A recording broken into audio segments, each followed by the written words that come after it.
Hello, my name is Eric Putkonen. Thank you for joining me. Today's topic is there are no individuals, only self. This topic comes up because there's a lot of attachment to individuals and being an individual, but there are no individuals. If you look at the definition of individual, it'll say one person or thing as opposed to a group. And then it'll list synonyms like separate, isolated, independent. And there are no such things. There never was anything that's truly independent, isolated, or separate.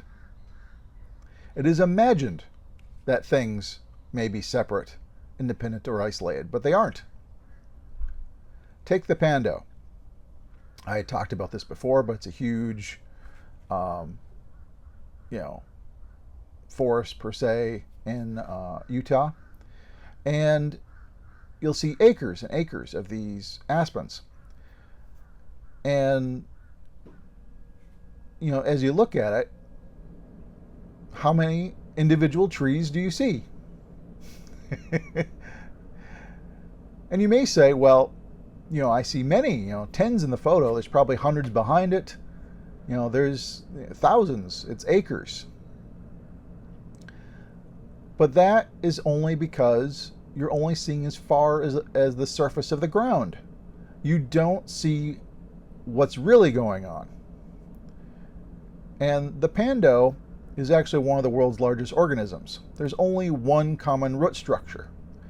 There's only one organism here. It's like a tree with branches sticking up all over the place. The tree's under the ground, horizontal, but the branches are sticking up above ground. And as such, all these branches are of one organism. So when you go, how many individuals do you see? None. There's one.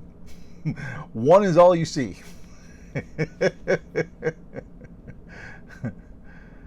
And as such, the world is the same way. We like to believe that we are an individual among many, and there's all these individuals. But there are no individuals. There's only the self. And in no way is any body-mind truly separate, isolated, independent. If anything, it's more like what Buddhism says. We're all interconnected, interdependent. Because it's one system. It's not only just the self, but it's all in one system. And so nothing is truly separate from anything else. Nothing is truly independent from anything else. And so nothing is separate. And as such, the idea of individual, as we define it, if you look it up in the dictionary, is an illusion. There are no individuals. There never was. And if you see the truth that there's only the self, even less so are there individuals. Individuals, plural, is a total fiction. At best, you could say there's the self, and that alone is individual, indivisible. The self alone is. But there are no individuals. There's no such thing. It is a fiction that many of us like to have, because the whole idea is, of an ego, is to be a me, and I'm individual. And to give up this whole idea of individuality, that you are not an individual, is somewhat resisted by many. But something to delve into. If you see clearly the interdependence and interconnectedness of things, that may soften the attachment to the belief in individuality.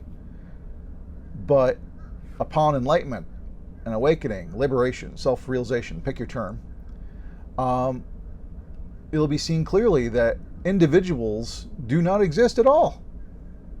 There's just the self. Anything beyond that is a fiction. There's no other. There's no many. There's no such thing. There's just the self. But anyways, if you got any comments, questions, please post below. And as always, thank you much.